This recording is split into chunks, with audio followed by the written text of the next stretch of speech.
and welcome to The Box on Screen. My name is Stacey Anderson and I am the media archivist here at The Box, which means I have the privilege of caring for the film and photographic collections. Now, I'm joined today by my friend and colleague, Steve Conway. Hi Stacey, thank you. Hi, I'm Steve. I'm one of two professional conservators at The Box, and I'm charged with looking after the collections, all sorts of collections, the fine arts, the decorative arts, and also the media collections as well, which I'll share with Stacey. Indeed. Now, what is The Box? Well, The Box is the museum, gallery and archive for Plymouth and the Southwest. And we are responsible for looking after over 2 million objects within our collections. As Steve has said, we have collections that range from archaeology through to natural history, from fine and decorative arts through to world cultures and many, many more. But today we will be taking a closer look at that incredible moving image collection, which comprises of over 250,000 films. And if you were to piece together each film from end to end, it would amount to over 10,000 hours of content. That's an awful lot of footage right there. Now, Steve and I have been hard at work delving into that incredible collection, and we feel that the selection of clips that we have for you today really do paint a poignant picture of a key cornerstone of our national way of life. So, Steve, what visual goodies have you selected for us to look at? Well, Stacey, the first clip we're going to have a look at is from the 1930s, and it's rural life in Henton Puncherdon in North Devon. Later on, we look a bit more at the hay harvesting, comparing the hay harvest in North Devon with hay harvesting in Cornwall. Oh, fantastic. Shall we take a look? Let's do that.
What a wonderful way to start today's episode, Steve. I mean, we had some really quintessentially rural scenes within those lovely films. We had the livestock, the horses ploughing the fields, and I think I even spotted, correct me if I'm wrong, a trusty sheepdog in one of the scenes there. That's right, yeah. Well, it really shows life as it was lived.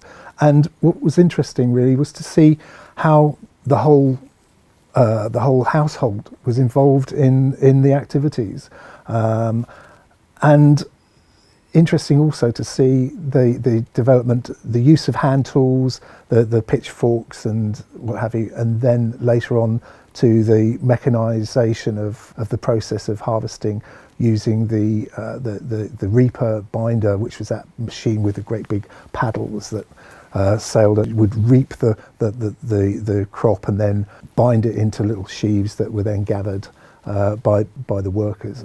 That's great, but it also caused a lot of upset originally when they were introduced in the 1880s, and there were riots and breakers, gangs of breakers going around breaking up the machinery, because of course it meant a lot of unemployment for people. Absolutely. And I think, you know, it's a really lovely compilation of material from the 1930s that was captured by Major Arthur Gill.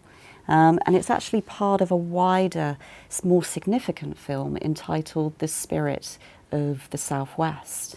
And, you know, this is very much a time when real Cornish cream was actually made through scalding and enjoyed throughout parts of Devon and Cornwall before churning on an industrial scale became a thing.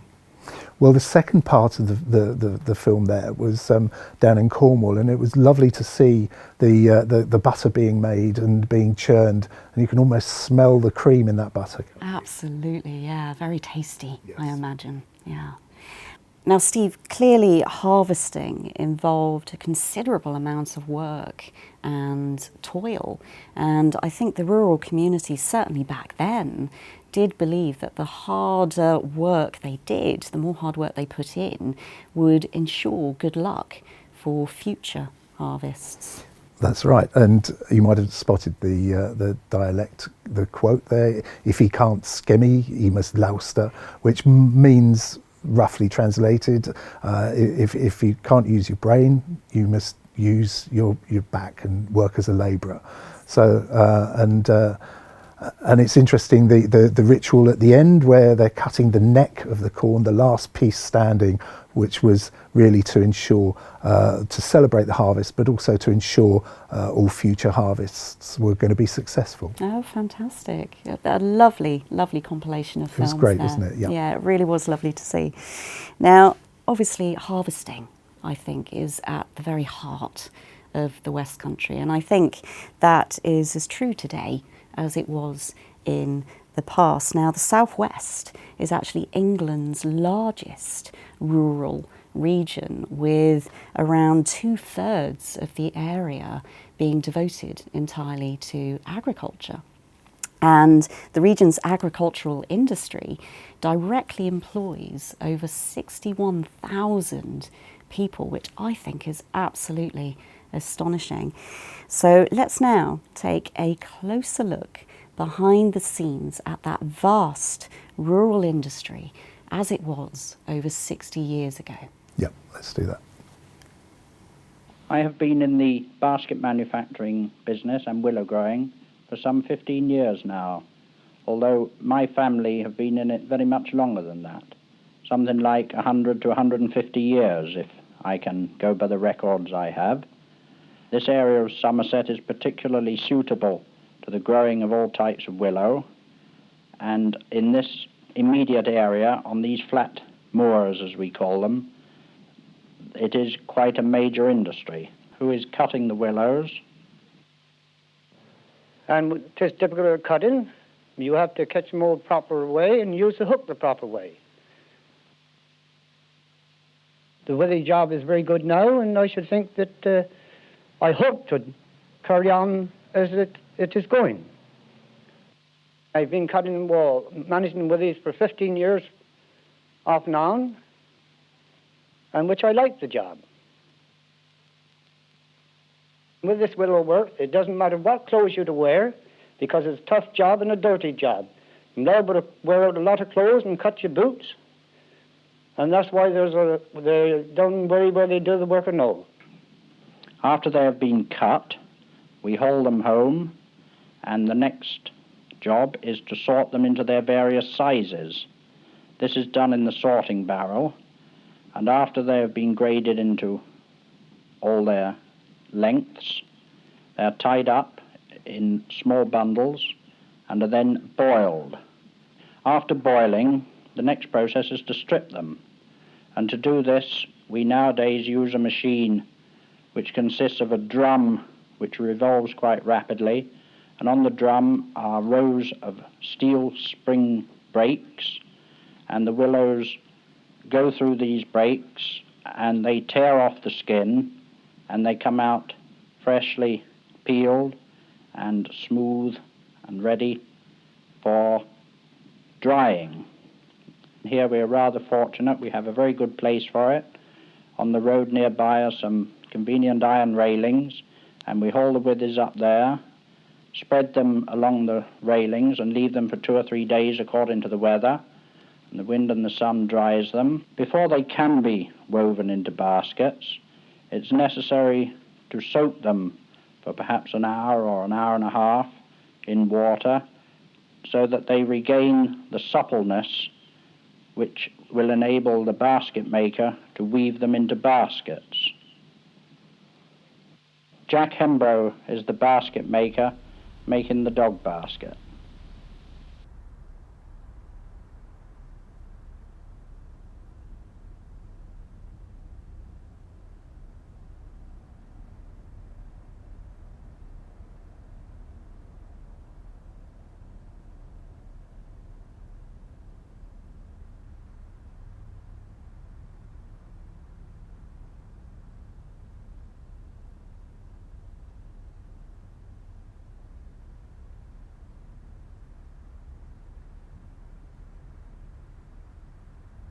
The men in it nowadays are, to say the least of it, elderly, and there seem to be no young people coming into the trade at all, so that it does seem as though it can be classed almost as a dying industry, and in time perhaps these willow beds we see around us now may shrink away and perhaps will become only a memory in future years.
Now, Steve, we watched a delightful extract there called Withy Willows, which was captured in 1962. And I think the key message for me that came through that was just the enormous skill involved in basket making in Somerset at that time. We saw the steeping of the rods in the field, right through to Jack Hembrough actually building and constructing the final basket. Now, clearly basket making was a labour-intensive exercise and possibly a pretty painful one at that as well. But I thought it was really interesting to hear some of the comments towards the end of that film about the general decline in the industry, particularly around skills and expertise. And I know that didn't just affect the willow basket making industry, it was felt throughout the rural communities. And I know that we'll be looking at some of those challenges in a bit more detail later on in the episode. And then we moved on to a beautiful piece of film. Wasn't it just absolutely delicious? The Braunton Bulb Farm in splendid colour, captured in the 1960s, the early 1960s. And the Braunton Bulb Farm was owned by Seymour Cobley Limited, and they employed up to 140 men, women and boys, and that workforce were responsible for picking and boxing up over 30,000 flowers per week, which was then dispatched throughout the world as part of the cut flower market. And we saw at the very end of that film those boxes of flowers being put onto a steam train at Braunton Station, which was absolutely lovely. Now, the bulb factory itself unfortunately ceased trading in 1969, 9 years after that beautiful, colourful film was captured. And I think what's interesting is that during the 1960s, rural communities did start to suffer a little bit, mainly through isolation and disconnection. And Devon County Council actually engineered a petition against the Transport Act of 1962, which proposed the closure of some of those important branch line, those rail service links, particularly having a negative impact on those rural industries that relied on transportation. But transport and subsequent isolation wasn't the only challenge that was faced by rural communities in the 1960s of that time, was it, Steve? That's right, Stacey. I think in the next clips we're going to see how it affected dairy farming in the region, and how the loss of the workforce also impacted on the viability of farming in the southwest. Shall we take a look? Yes. Mr. Cruz, why are West Country dairy farmers so annoyed about yesterday's price review? Well, to start with, it's about the milk. Milk is the main thing for Devon and Cornwall. The farms are mostly small and they rely completely on milk. And the labour in getting it, a lot of farmers have to manage on their own, whereas others have one man employed, and the labour is leaving the farms at a great rate. But even this penny a gallon represents an extra £11 million a year to producers. What more do you expect? Well, when you come to look at that, it's not very much. An average small farm will be sending 60 gallons a day.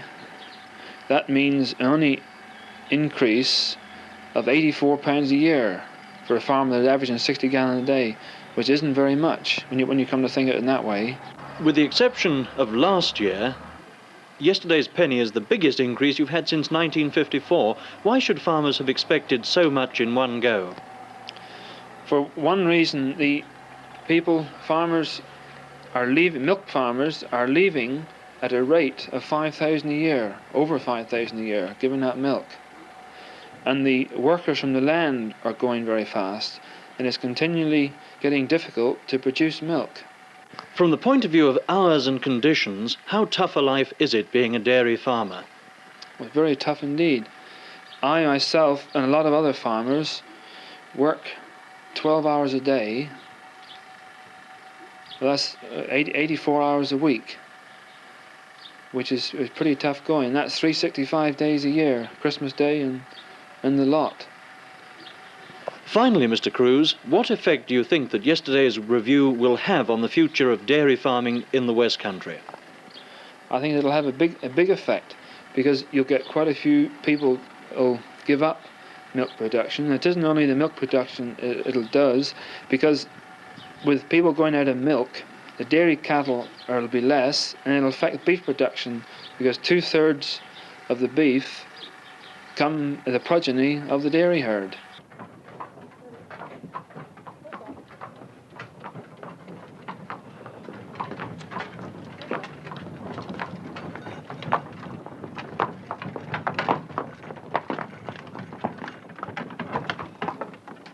Right, thank you, Coach Lady. Very elegant, I must say.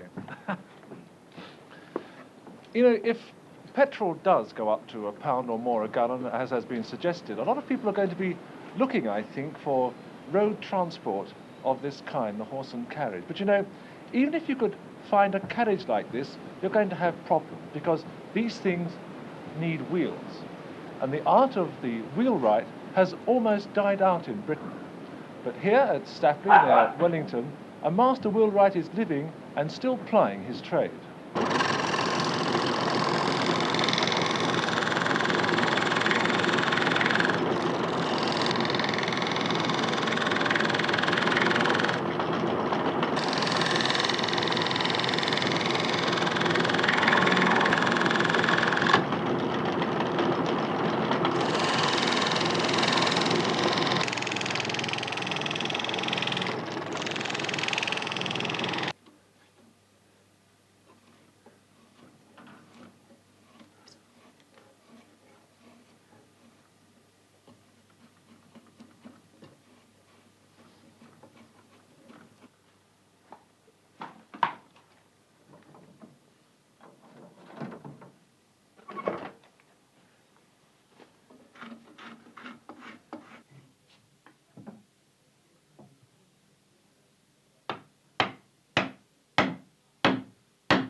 Say we picked a cold and windy day for it, Fred. Bloody awful day, haven't we? When did, in fact, the trade revive again? Oh, about 1962 or 3. What caused that revival? The private driving and was considered the in thing to go around the local horse shows and rallies with a driving turnout. This wind blowing, they'll get cold as quick as what they got hot. Yeah, it's hot one guys, that's enough.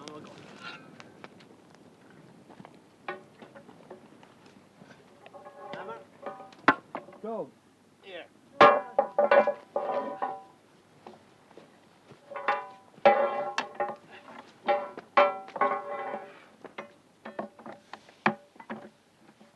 Is it going to?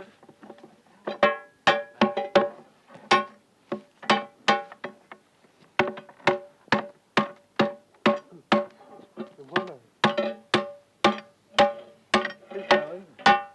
Keep going. Another side there.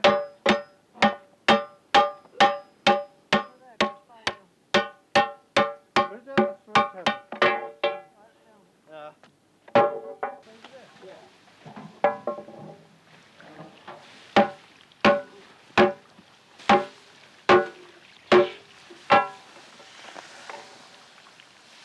That's my hammer stuff.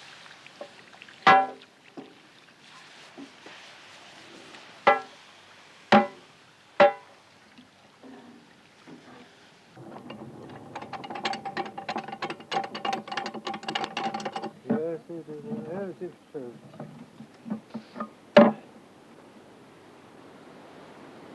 Yes, it is. It is. Right. It is. Now we've got boxing on. Well, it would be a shame, you know, if the craft of the wheelwright did die out, because then we couldn't have lovely old carriages like this. And you know, it really is the only elegant way to travel. Righto, coachman.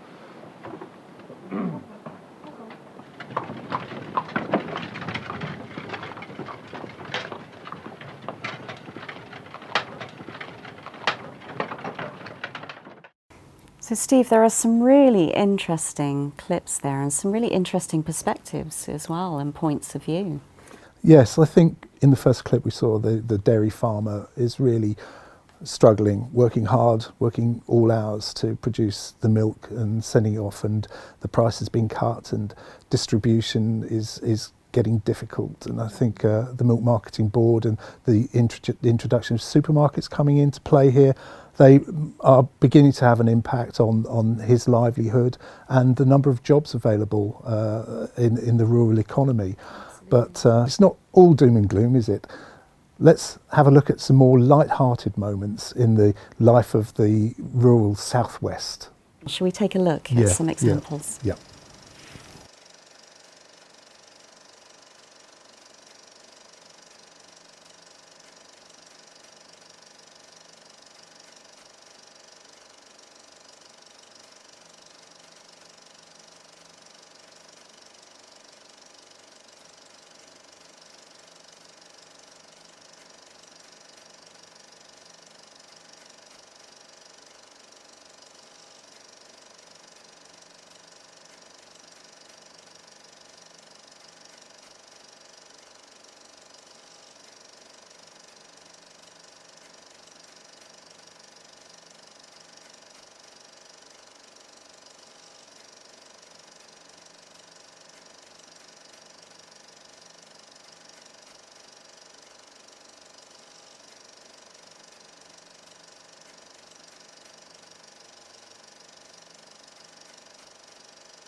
It all started, I believe, many, many years ago when a man had a row with his wife locally and he was feeling fed up and he went out and he slammed the door and he set off to visit old Bill.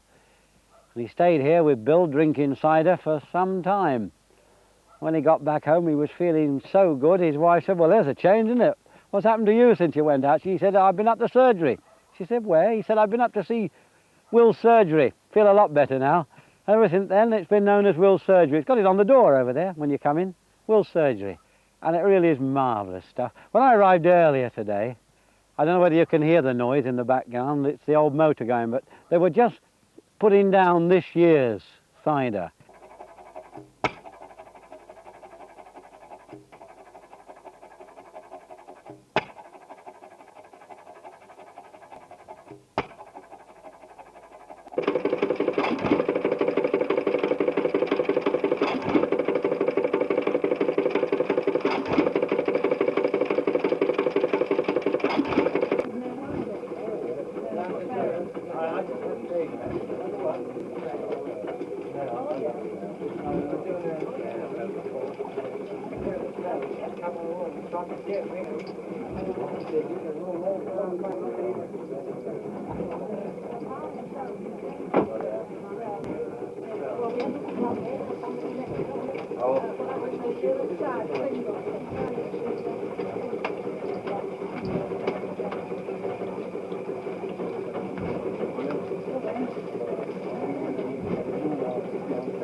Is there any more left in here, will you? You gotta cut them all off, have you, Bill? All around there as well?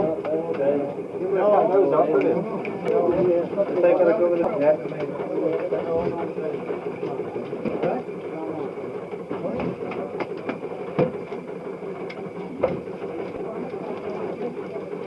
Yeah. I want some pop there. No, it'll be small then what we want. Oh, just make it short.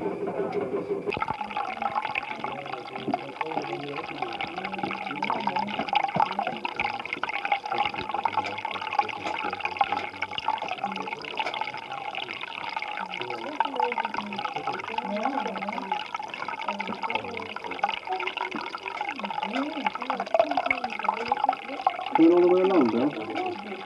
Again? Yeah. Oh, yeah, if you like. Yeah, if you like. There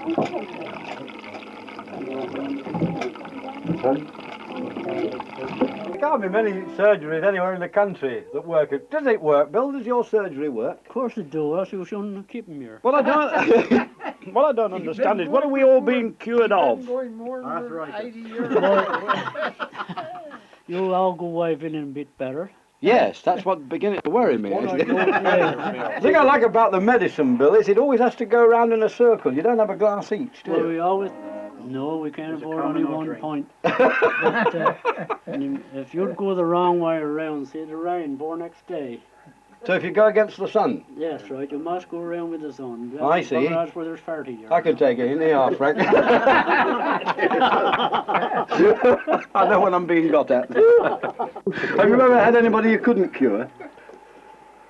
I can't remember anybody that we ain't done something. What I mean, there was a fella only in your smart, and he said his wife was always tampering with him, he said, and getting on him because him had dropped him much every night, and they said, you ain't going out, Harry, not no more.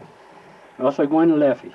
And so he went on for a day or two, and he always go out to the local, see. And at any rate, he said, I went out tonight. He said, I ain't been out now for 3 weeks. And he went out and got sausage up, see. He didn't come here the night, happened. And so we waited up for him about between 12 and 1 in the morning. And went to look for him, see, and he used to out sleep along with the wall seal. And just like our pig's house out there, and he has his arm around the wall seal, just like that. And he said, oh, Mary, he said, I don't ever loved you so much in all my life, but he said, I never knowed you had so many buttons on your nightgown.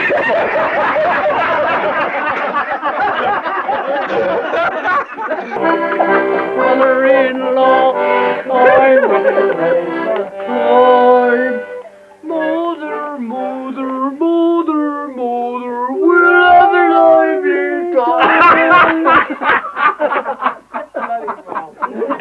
I mean, Steve, there was some great clips there, such fun as well. And, you know, I think my favourite one has to be the one about cider making, looking, you know, very much at cidermen in the West Country. That's right. And cider having health-giving properties, who'd have thought, really? I'm all for that. However, I must say that my grandmother swore by having a spoonful of cider vinegar every day and lived to be the ripe old age of 95. So yes, there's something in that, I think. That's right, yeah.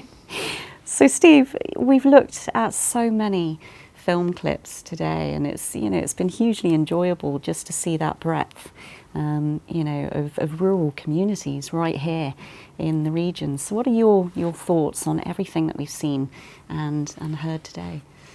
Well, we've seen some amazing footage, as you've said, and I think what we get from that is that, yes, there has been hardship, yes, the rural economy has been affected by industrialisation and population moves, and we've come out of it at the other end, and things are changing. You know, we might face the same kind of challenges today, but the economy is developing for the West Country, and I think that we've got good times ahead. That's good to hear. Yeah. Well, I'm afraid that brings us to the end of our session looking at rural life. We hope that you've enjoyed watching the clips as much as we have. Do subscribe to our YouTube channels and follow us on Facebook, Twitter and Instagram if you can. Or why not become a member of The Box and enjoy more exclusive content and offers. Further details about that can be found on our website. As well as all of the channels, you can also watch many more hours of wonderful footage from our moving image collections by visiting the BFI player. Thank you so much for watching, and we look forward to seeing you again very soon for another episode of The Box on Screen.